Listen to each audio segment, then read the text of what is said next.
ಮರಾಠಿಗರ ಪುಂಡಾಟವನ್ನ ಖಂಡಿಸಿ ವಾಟಾಳ್ ನಾಗರಾಜ್ ನೇತೃತ್ವದಲ್ಲಿ ಇವತ್ತು ಅಖಂಡ ಕರ್ನಾಟಕ ಬಂದ್ಗೆ ಕರೆ ಕೊಡಲಾಗಿದೆ. ಅಖಂಡ ಕರ್ನಾಟಕ ಬಂದ್ ಇವತ್ತು ಮರಾಠಿಗರ ಪುಂಡಾಟ ವಿರೋಧಿಸಿ ಕರ್ನಾಟಕ ಬಂದ್ಗೆ ಕರೆ ಕೊಡಲಾಗಿದೆ. ಸಂಜೆ 6 ಗಂಟೆಯವರೆಗೂ ಇಡೀ ರಾಜ್ಯಾದ್ಯಂತ ಬಂದ್ಗೆ ಕರೆ ನೀಡಲಾಗಿದೆ. ಬೆಳಗಾವಿಯಲ್ಲಿ ಕಂಡಕ್ಟರ್ ಮೇಲೆ ಆದಂತಹ ಹಲ್ಲೆಯನ್ನ ಖಂಡಿಸಿ ಹಾಗೂ ಇತರೆ ಕೆಲವು ಬೇಡಿಕೆಗಳಿಗಾಗಿ ಆಗ್ರಹಿಸಿ ವಾಟಾಳ್ ನಾಗರಾಜ್ ನೇತೃತ್ವದಲ್ಲಿ ಬಂದ್ ನಡೀತಾ ಇದೆ.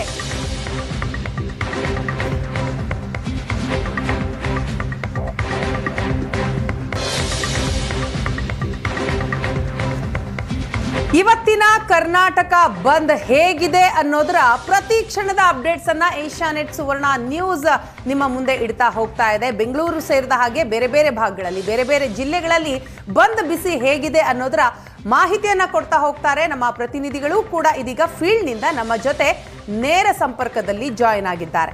ಮಂಡ್ಯದಿಂದ ನಂದನ್ ನಮ್ಮ ಜೊತೆ ನೇರ ಸಂಪರ್ಕದಲ್ಲಿದ್ದಾರೆ ಹಾಗೂ ಮಂಜು ಕೆಂಪೇಗೌಡ ರೈಲ್ವೆ ನಿಲ್ದಾಣದ ಬಳಿಯಿಂದ ನಮ್ಮ ಜೊತೆ ಸಂಪರ್ಕದಲ್ಲಿದ್ದಾರೆ ಹಾಗೂ ಟೌನ್ ಹಾಲ್ ಬಳಿಯಿಂದ ನಂದೀಶ್ ನಮ್ಮನ್ನ ಜಾಯಿನ್ ಆಗಿದ್ದಾರೆ. ಇವೆಲ್ಲರನ್ನ ಮಾತನಾಡಿಸ್ತಾ ಹೋಗ್ತೀನಿ, ಮಾಹಿತಿಯನ್ನ ಪಡೆದುಕೊಳ್ತೀನಿ. ಈಗ ಮಂಡ್ಯದಲ್ಲಿ ಕರ್ನಾಟಕ ಬಂದ್ ಎಫೆಕ್ಟ್ ಹೇಗಿದೆ ಅನ್ನೋದನ್ನ ನೋಡ್ತಾ ಹೋಗೋದಾದ್ರೆ, ಸಂಜೆ ವೃತ್ತದಲ್ಲಿ ಪ್ರತಿಭಟನಾಕಾರರೆಲ್ಲರೂ ಕೂಡ ಬಂದು ಸಮಾಗಮಿಸಿದ್ದಾರೆ. ರಸ್ತೆ ತಡೆ ಮಾಡಿ ಪ್ರತಿಭಟನೆ ಮಾಡಬಾರದು ಅಂತ ಪೊಲೀಸರು ತಡೆ ಕೂಡ ಕೊಟ್ಟಿದ್ದಾರೆ. ಪ್ರತಿಭಟನೆಗೆ ಅನುಮತಿ ಪಡೆದಿಲ್ಲ ಅಂತ ಪೊಲೀಸರು ಅಡ್ಡಿಪಡಿಸ್ತಾ ಇದ್ದಾರೆ. ಅಹಿತಕರ ಘಟನೆ ನಡೆಯದ ಹಾಗೆ ಪ್ರತಿಭಟನೆಯನ್ನ ಮಾಡ್ತೇವೆ, ಪ್ರತಿಭಟನೆಗೆ ಅವಕಾಶ ನೀಡಿ ಅಂತ ಕರವೇ ಮನವಿಯನ್ನ ಮಾಡ್ಕೊಳ್ತಾ ಇದೆ. ಮಂಡ್ಯದಲ್ಲಿ ಪ್ರತಿಭಟನೆ ಮಾಡಬಾರದು ಅಂತ ಪೊಲೀಸರ ತಡೆ ಇದೆ. ದೃಶ್ಯದಲ್ಲಿ ನೋಡ್ತಾ ಇದೀವಿ, ಮಂಡ್ಯದ ನೇರ ಪ್ರಸಾರದ ದೃಶ್ಯ ಇದು. ಸಂಜೆ ವೃತ್ತದಲ್ಲಿ ಪ್ರತಿಭಟನಾಕಾರರೆಲ್ಲರೂ ಕೂಡ ಬಂದು ಜಮಾಯಿಸಿದ್ದಾರೆ. ಈ ಬಗ್ಗೆ ಮಾಹಿತಿ ಕೊಡ್ತಾ ಹೋಗ್ತಾರೆ ನಮ್ಮ ಪ್ರತಿನಿಧಿ ನಂದನ್. ಈಗ ನಮ್ಮ ಜೊತೆ ಸಂಪರ್ಕದಲ್ಲಿದ್ದಾರೆ. ನಂದನ್, ಕರ್ನಾಟಕ ಬಂದ್ಗೆ ಹೇಗಿದೆ ಅಲ್ಲಿ ಪ್ರತಿಕ್ರಿಯೆ, ಏನಾಗ್ತಾ ಇದೆ ಮಾಹಿತಿ ಕೊಡೋದಾದ್ರೆ?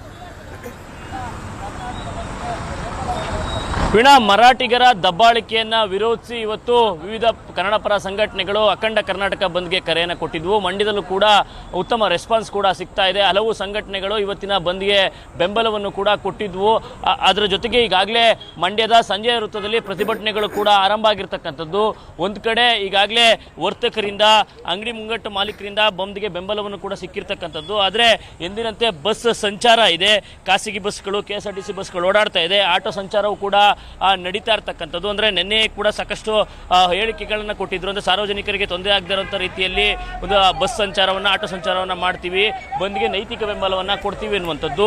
ಮತ್ತೊಂದು ಕಡೆ ಏನು ಆಹಾರ ಸಂಚಾರ ಎಂದಿನಂತೆ ಇದೆ, ಆ ಕಾರಣಕ್ಕಾಗಿ ಪೆಟ್ರೋಲ್ ಬಂಕ್ ಕೂಡ ಓಪನ್ ಆಗಿರ್ತಕ್ಕಂಥದ್ದು. ಅದುಳಿದಂತೆ ಬಹುತೇಕ ರೈತ ಸಂಘಟನೆಗಳು, ಕನ್ನಡ ಪರ ಸಂಘಟನೆಗಳೆಲ್ಲವೂ ಕೂಡ ಈ ಬಂದ್ಗೆ ಬೆಂಬಲವನ್ನು ಕೂಡ ಕೊಟ್ಟಿರ್ತಕ್ಕಂಥದ್ದು. ಮತ್ತೊಂದು ಕಡೆ ನೀವು ನೋಡಬಹುದು, ಸಂಜೆ ಸರ್ಕಲಲ್ಲಿ ವಿವಿಧ ಕನ್ನಡ ಪರ ಸಂಘಟನೆಗಳ ಕಾರ್ಯಕರ್ತರುಗಳೆಲ್ಲರೂ ಕೂಡ ಈಗಾಗಲೇ ಬಂದು ಜಮಾಯಿಸಿದ್ದಾರೆ. ಸರ್ಕಾರದ ವಿರುದ್ಧ ಧಿಕ್ಕಾರವನ್ನು ಕೂಗ್ತಾ ಇದ್ರೆ, MES ಸಂಘಟನೆಯನ್ನು ನಿಷೇಧಿಗೆ ಕನ್ನಡ ಪರ ಸಂಘಟನೆಗಳು ಒತ್ತಾಯಿಸ್ತಾ ಇರ್ತಕ್ಕಂಥದ್ದು. ಅದರ ಜೊತೆಗೆ ಸಾಕಷ್ಟು ಬೇಡಿಕೆಗಳ ಈಡೇರಿಕೆಗೂ ಕೂಡ ಇಲ್ಲಿನ ಕಾರ್ಯಕರ್ತರುಗಳು ಒತ್ತಾಯವನ್ನು ಮಾಡ್ತಾ ಇರ್ತಕ್ಕಂಥದ್ದು. ನಾನೀಗ ಅವ್ರನ್ನ ಮಾತನಾಡಿಸುವಂತ ಕೆಲಸವನ್ನ ಮಾಡ್ತೀನಿ. ಸರ್, ಬಂದು ಯಶಸ್ವಿ ಆಗ್ತದೆ, ಯಾವ ರೀತಿ ರೆಸ್ಪಾನ್ಸ್ ಸಿಗ್ತಾ ಇದೆ ಮಂಡ್ಯದಲ್ಲಿ? ಮಂಡ್ಯದ ಎಲ್ಲ ವರ್ತಕರು, ಬೆಳ್ಳಿ ಚಿನ್ನ ಮಾಲೀಕರು ಪ್ರತಿಯೊಬ್ಬರು ಮಂಡ್ಯ ಜಿಲ್ಲೆಯ ಬಂದ್ಗೆ ಸಹಕಾರವನ್ನು ಮಾಡ್ತಾ ಇದ್ದಾರೆ. ಇದು ಕನ್ನಡಿಗರ ಸ್ವಾಭಿಮಾನದ ಬಂದ್. ಇದು ಯಾರ ಸ್ವಾರ್ಥಕ್ಕಾಗಿ ಮಾಡ್ತಾ ಇರುವಂಥ ಬಂದ್ ಅಲ್ಲ.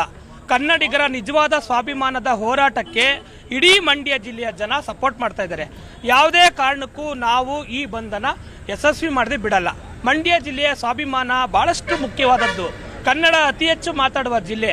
6ನೇ ಹಂತ ಯೋಜನೆಯನ್ನು ಕೈ ಬಿಡಬೇಕು ಅನ್ನುವ ಆಗ್ರಹ. ಮೇಕೆದಾಟು ಯೋಜನೆ ಪ್ರಾರಂಭ ಆಗಬೇಕು, MES ಸಂಘಟನೆ ನಿಷೇಧ ಆಗಬೇಕು, ಕಳಸಾ ಬಂಡೂರಿ ಯೋಜನೆ ಆಗಬೇಕು, ಕನ್ನಡಿಗರಿಗೆ ಉದ್ಯೋಗ ಕಲ್ಪಿಸಬೇಕು. ಕರ್ನಾಟಕ ರಾಜ್ಯದಲ್ಲಿ, ಕರ್ನಾಟಕದಲ್ಲಿ ಮತ ಹಾಕಿಸ್ಕೊಂಡು ಕನ್ನಡಿಗರಿಗೆ ಇನ್ನೇನು ಮಾಡ್ತೀರಿ ಸ್ವಾಮಿ? ನೀವು ಏನು ಮಾಡ್ತೀರಿ? ನೀವು ಕತ್ತೆ ಕೈಯಕ ನಾವು ಕಳಿಸಿರೋದು ನಿಮ್ಮನ್ನ ಕನ್ನಡ ರಾಜ್ಯದ ಜನರನ್ನ ಉಳಿಸಿ ಅಂತ ನಿಮ್ಮನ್ನು ಕಳಿಸಿರೋಂಥದ್ದು. ಕರ್ನಾಟಕ ರಾಜ್ಯದ ಅಸ್ಮಿತೆ ಇದು, ಯಾರು ತಪ್ಸಕ್ಕಾಗಲ್ಲ. ಇದು ಮಂಡ್ಯದ ಗಂಡು ಮೆಟ್ಟಿದ ನಾಡಿನಲ್ಲಿ ಮಂಡ್ಯ ಜಿಲ್ಲೆಯ ಬಂದ್ ಸಂಪೂರ್ಣ ಯಶಸ್ವಿ ಆಗುತ್ತೆ. ನಾವೆಲ್ಲರೂ ಕನ್ನಡದ ವೀರ ಸೇನಾನಿಗಳು ಬಂದಿದ್ದೇವೆ, ರಸ್ತೆಗಿಳಿತೇವೆ. ಈಗ ಕನ್ನಡ ಸೇನೆ ನೇತೃತ್ವದಲ್ಲಿ ಒಣ ಹುಲ್ಲು, ಹಸಿ ಹುಲ್ಲನ್ನ ಒತ್ತಿ ಪ್ರತಿಭಟನೆ ಮಾಡ್ತೇವೆ. ವಿಶೇಷವಾಗಿ 6ನೇ ಹಂತದ ಯೋಜನೆಯನ್ನು ಕೈ ಬಿಡಬೇಕು ಅನ್ನೋ ಆಗ್ರಹ ನಮ್ದಾಗಿದೆ. ಪ್ರತಿಭಟನೆ ಸ್ವರೂಪ ಯಾವಾಗಿದೆ, ಯಾವ ರೀತಿ ಇದೆ, ಹಂತವಾಗಿ ಯಾವ ರೀತಿ ನಡೆಯುತ್ತೆ ಪ್ರತಿಭಟನೆ? 8 ಗಂಟೆಗೆ ಇಡೀ ಮಂಡ್ಯದ ಎಲ್ಲಾ ಪ್ರಗತಿಪರರು, ಮಾಜಿ ಶಾಸಕರುಗಳು, ಹಾಲಿ ಶಾಸಕರುಗಳಿಗೆ ಹೇಳಿದ್ದೇವೆ, ನೀವು ಮಂಡ್ಯ ಅಸ್ಮಿತೆ ಉಳಿಸಕ್ ಬರಬೇಕು ಅಂತೇಳಿ. ಯಾರು ಬರ್ತಾರೆ? 8 ಗಂಟೆ ಹೊತ್ತಿಗೆ ಮಂಡ್ಯದಲ್ಲಿ ಅತ್ಯಂತ ದೊಡ್ಡ ಹೋರಾಟ ಯಶಸ್ವಿ ಆಗ್ತದೆ. ಕರ್ನಾಟಕ ಬಂದ್ ಯಶಸ್ವಿ ಆಗುತ್ತೆ. ವೀಣಾ, ಹೀಗೆ ಹಂತವಾಗಿ ಪ್ರತಿಭಟನೆ ಸ್ವರೂಪ ಬದಲಾಗ್ತಾ ಹೋಗುತ್ತೆ. 8 ಗಂಟೆ ನಂತರದಲ್ಲಿ ಮಂಡ್ಯದಲ್ಲೊಂದು ಬೃಹತ್ ಬೈಕ್ ರ್ಯಾಲಿಗೆ ಪ್ಲಾನ್ ಮಾಡಲಾಗಿರ್ತಕ್ಕಂಥದ್ದು. ಮತ್ತೊಂದು ಕಡೆ ಇವತ್ತಿನ ಬಂದ್ಗೆ ಮತ್ತು ಹೋರಾಟಕ್ಕೆ ವಿದ್ಯಾರ್ಥಿ ಸಂಘಟನೆಯಿಂದಲೂ ಕೂಡ ಬೆಂಬಲ ವ್ಯಕ್ತ ಆಗ್ತಾ ಇರ್ತಕ್ಕಂಥದ್ದು. ಅವರು ಕೂಡ ನನ್ನ ಜೊತೆಗಿದ್ದಾರೆ. ಇವತ್ತಿನ ಬಂದ್ಗೆ ವಿದ್ಯಾರ್ಥಿ ಸಂಘಟನೆಯಿಂದ ಯಾವ ರೀತಿ ಬೆಂಬಲ ವ್ಯಕ್ತ ಆಗ್ತಾ ಇದೆ? ಕರ್ನಾಟಕ ರಾಜ್ಯದಲ್ಲಿ ನಮ್ಮ ವಿದ್ಯಾರ್ಥಿ ಸಂಘಟನೆ ಎಲ್ಲೆಲ್ಲಿದೆ ಎಲ್ಲ ಜಿಲ್ಲಾ ಕೇಂದ್ರಗಳು ಕೂಡ 200-300 ಜನ ವಿದ್ಯಾರ್ಥಿಗಳು ಸೇರ್ತಿದೆ. ಇವತ್ತು ಮಂಡ್ಯದಲ್ಲಿ ಕೂಡ ನಮ್ಮ ಮಂಡ್ಯ ಜಿಲ್ಲಾ ವತಿಯಿಂದ ಪ್ರತಿಭಟನೆ ಮಾಡಿ ಯಾವುದೇ ವಿದ್ಯಾರ್ಥಿಗಳು ಅಹಿತ ಘಟನೆಗಳಿಗೆ ಪಾಲ್ಗೊಳ್ಳದೆ ಹಾಗೂ ಸಾರ್ವಜನಿಕರ ಆಸ್ತಿಗೆ ನಾಶ ಮಾಡದಿರೋ ರೀತಿ, ಸರ್ಕಾರಕ್ಕೆ ಯಾವುದೇ ರೀತಿ ನಷ್ಟ ಬರೋದೇ ರೀತಿ ಇವತ್ತು ಶಾಂತಿಯುತವಾಗಿ ಪ್ರತಿಭಟನೆ ಪಾಲ್ಗೊಂಡಿದ್ವಿ. ಪರೀಕ್ಷೆ ಇರುವಂಥ ವಿದ್ಯಾರ್ಥಿಗಳು ಪರೀಕ್ಷೆಗೆ ಹಾಜರಾಗ್ತಾ ಇದ್ದಾರೆ. ಪ್ರತಿಭಟನೆಕಾರರು ಕೂಡ ನಾವು ವಿನಂತಿ ಕೂಡ ಮಾಡಿದ್ದೀವಿ, ಪರೀಕ್ಷೆ ಇರುವಂಥ ವಿದ್ಯಾರ್ಥಿಗಳು ಯಾವುದೇ ರೀತಿ ತೊಂದರೆಯನ್ನು ನೀಡಬೇಡಿ. ಪರೀಕ್ಷೆ ಇಲ್ಲದಂಥ ವಿದ್ಯಾರ್ಥಿಗಳು ನಮ್ಮ ಕನ್ನಡಕ್ಕಾಗಿ ಒಬ್ಬ ಕನ್ನಡಿಗನಾಗಿ ಇದೊಂದು ನಮ್ಮ ಕರ್ತವ್ಯವಾಗಿರುತ್ತದೆ. ಅದಕ್ಕೆ ಎಲ್ಲ ವಿದ್ಯಾರ್ಥಿಗಳು ಕೂಡ ಇವತ್ತು ಬೀದಿಗಿಳಿದು ಹೋರಾಟ ಮಾಡೋ ಪರಿಸ್ಥಿತಿ ಬಂದಿದೆ. ಎಲ್ಲರೂ ಕೂಡ ಇವತ್ತು ಯಶಸ್ವಿಯಾಗಿ ಹೋರಾಟವನ್ನು ಮಾಡ್ತಾ ಇದ್ದೀವಿ. ಇಲ್ಲಿಂದ ನಾವು ಬೆಂಗಳೂರುವರೆಗೂ ಕೂಡ ಒಂದು ಹೋರಾಟಕ್ಕೆ ಪ್ರತಿಭಟನೆ ಪಾಲ್ಗೊಳ್ತೀವಿ. ನಮ್ಮ ವಾಟಾಳ್ ನಾಗರಾಜ್ ಸರ್ ಜೊತೆ ಕೂಡ ಪಾಲ್ಗೊಂಡು ಒಂದು ಉಗ್ರ ಹೋರಾಟವನ್ನು ಮಾಡ್ತೀವಿ.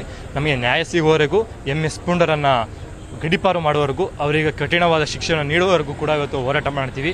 ಒಂದು ಯಶಸ್ವಿಗೊಳಿಸೋಕೆ ನಾವು ವಿದ್ಯಾರ್ಥಿಗಳು ಕೈ ಜೋಡಿಸಿ ಮೂಲಕ ಹೇಳಕ್ಕೆ. ನಿರಂತರವಾಗಿ ಕನ್ನಡಿಗರ ಮೇಲೆ ಮರಾಠಿಗರಿಂದ ದಬ್ಬಾಳಿಕೆ ಆಗ್ತಾ ಇದ್ರು ಕೂಡ, ಸಾಕಷ್ಟು ಪ್ರಕರಣಗಳು ನಡೆದಿದ್ರು ಕೂಡ ಕ್ರಮ ಏನೂ ಆಗ್ತಾ ಇಲ್ಲ. ಸರ್ಕಾರಕ್ಕೆ ಏನು ಆಗ್ರಹ ಮಾಡ್ತೀವಿ?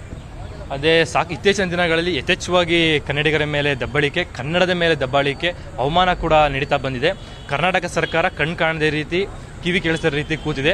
ಅವರಿಗೆ ಇಷ್ಟ ಬಂದಂತೆ ಯಾವುದೇ ಸೆಷನ್ಗಳಲ್ಲಿ ಯಾವುದಾದ್ರು ಹನಿ ಟ್ರ್ಯಾಪ್ ವಿಚಾರವಾಗಿ ಧ್ವನಿ ಎತ್ತಾ ಮಾತಾಡ್ತಾ ಇದ್ದಾರೆ. ಆದರೆ ಕನ್ನಡಿಗರಾಗೆ ಯಾವುದೇ ರೀತಿ ಅನ್ಯಾಯ ಆದರೆ ಧ್ವನಿ ಎತ್ತ ಕೆಲಸವನ್ನು ಕರ್ನಾಟಕ ಸರ್ಕಾರ ಮಾಡ್ತಾ ಇಲ್ಲ. ಕರ್ನಾಟಕ ಸರ್ಕಾರಕ್ಕೆ ಎಚ್ಚರಿಕೆಯನ್ನು ನೀಡ್ತಾ ಇದ್ದೀನಿ. ಇವತ್ತು ಒಂದೊಂದು ಜಿಲ್ಲಾ ಕೇಂದ್ರಗಳಲ್ಲಿ ಪ್ರತಿಭಟನೆ ಮಾಡ್ತಾ ಇದ್ದೀವಿ. ಮುಂದೊಂದು ದಿನ ಈ ಒಂದು ಗಡೀಪಾರು ಮಾಡದೇ ರೀತಿ MS ಪುಂಡರಿಗೆ ಗಡೀಪಾರು ಮಾಡದೇ ಇದ್ದರೆ, ಅವರಿಗೆ ಒಂದು ಕಠಿಣ ಶಿಕ್ಷೆಯನ್ನು ನೀಡದೇ ಇದ್ದರೆ ನಮ್ಮ ಕನ್ನಡಿಗರ ಮೇಲೆ ದೌರ್ಜನ್ಯ ಸತತವಾಗಿ ನಡೀತಾ ಬಂದೇ ಬರುತ್ತೆ. ಇದರ ವಿರುದ್ಧವಾಗಿ ವಿದ್ಯಾರ್ಥಿಗಳೆಲ್ಲ ಒಗ್ಗೂಡಿ ಬೆಳಗಾವಿಯಿಂದ ಬೆಂಗಳೂರುವರೆಗೂ ಪಾದಯಾತ್ರೆ ಮಾಡ್ತೀವಿ. ಒಂದು ಕರ್ನಾಟಕ ಸರ್ಕಾರಕ್ಕೆ ಎಚ್ಚರಿಕೆಯನ್ನು ನೀಡ್ತೇನೆ. ಶಾಸಕರು ಹಾಗೂ ಮಾನ್ಯ ಮುಖ್ಯಮಂತ್ರಿಗಳು ಅವರ ರಾಜಕೀಯ ಬೂಟಾಟಿಕೆ ನಾಟಕವನ್ನು ಬಿಟ್ಟು ಕನ್ನಡಿಗರ ನ್ಯಾಯ ಸಿಗೋ ರೀತಿ ಬಂದು ಒಂದು ಕರ್ತವ್ಯವನ್ನು ಮಾಡಬೇಕು ಅಂತ ಈ ಮೂಲಕ ಹೇಳಕ್ಕೆ ಇಷ್ಟಪಡ್ತೀನಿ. ಸರ್, ಹೆಂಗಿದೆ ಸರ್ ನಿಮ್ಮ ಬಂದ್ಗೆ ಬೆಂಬಲ ಯಾವ ರೀತಿ ಆಗ್ತದೆ, ಹೋರಾಟ ಯಾವ ರೀತಿ ಇರುತ್ತೆ? ಏನು ಗಡಿನಾಡ ಸಮಸ್ಯೆಗಳು ಸಾಕಷ್ಟಿದೆ ಕರ್ನಾಟಕದಲ್ಲಿ. ಇದ್ರೂ ಕೂಡ ಮೈಸಿ ವರದಿ ಜಾರಿನ ಮಾಡ್ದೇನೆ ಕೇಂದ್ರ ಸರ್ಕಾರ ಹಾಗೂ ರಾಜ್ಯ ಸರ್ಕಾರಗಳು ತಾರತಮ್ಯ ಮಾಡ್ತವೆ.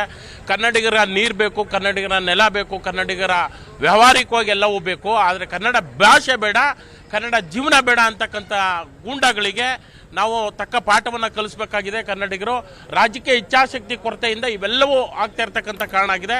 ಕನ್ನಡಿಗರು ಮತವನ್ನು ನೀಡುವಂಥ ಸಂದರ್ಭದಲ್ಲಿ ನಾವು ಎಚ್ಚರಿಕೆಯಾಗಿ ನಮ್ಮ ಕನ್ನಡವನ್ನು ಕಾಪಾಡ್ತಕ್ಕಂಥದ್ದು, ಕನ್ನಡವನ್ನು ಉಳಿಸುವಂಥದ್ದು, ಕನ್ನಡಿಗರ ನಾಡನ್ನು ಕಟ್ಟುವಂಥ ವ್ಯವಸ್ಥೆಯಲ್ಲಿ ನಾವು ಹಿಂದೆ ಬಿದ್ದಿರೋದಕ್ಕೆ ಇದಕ್ಕೆಲ್ಲ ಕಾರಣ ಆಯ್ತದೆ. ಈ ಕೂಡಲೇ ರಾಜ್ಯ ಸರ್ಕಾರ ಮತ್ತು ಕೇಂದ್ರ ಸರ್ಕಾರ ಮಧ್ಯಪ್ರವೇಶಿಸಿ ಏನು ಗಡಿನಾಡ ಸಮಸ್ಯೆಗಳಿದೆಯೋ ಕನ್ನಡ ಶಾಲೆಗಳು ಉಳಿಯುವಂಥ ವ್ಯವಸ್ಥೆ ಆಗಬೇಕು. ಕನ್ನಡಿಗರ ಎಲ್ಲ ಹಕ್ಕು ಒತ್ತಾಯಗಳನ್ನು ಸಮರ್ಥ ಕನ್ನಡಿಗರ ಪರವಾಗಿ ನೀವು ಇಲ್ಲ ಅಂದರೆ ಉಗ್ರವಾದಂಥ ಹೋರಾಟವನ್ನು ಮಾಡಬೇಕಾಗುತ್ತೆ ಅಂತ ಈ ಮೂಲಕ ಎಚ್ಚರಿಕೆಯನ್ನು ನೀಡ್ತಾ ಇದ್ವಿ. ವೀಣಾ, ಹೀಗೆ ಕನ್ನಡ ನಾಡು ನುಡಿ ಭಾಷೆ ವಿಚಾರದಲ್ಲಿ ಮಂಡ್ಯದ ಹೋರಾಟ ಯಾವಾಗಲೂ ಕೂಡ ಮುಂದಿರುತ್ತೆ.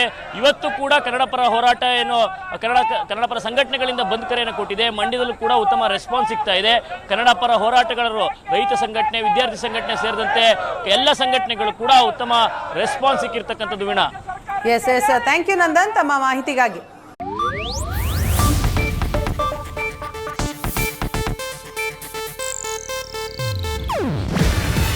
ಇದು ಏಷ್ಯಾನೆಟ್ ನ್ಯೂಸ್ ನೆಟ್ವರ್ಕ್ ಪ್ರಸ್ತುತಿ. ನೀವು ನೋಡ್ತಿದ್ದೀರಾ ಏಷ್ಯಾನೆಟ್ ಸುವರ್ಣ ನ್ಯೂಸ್.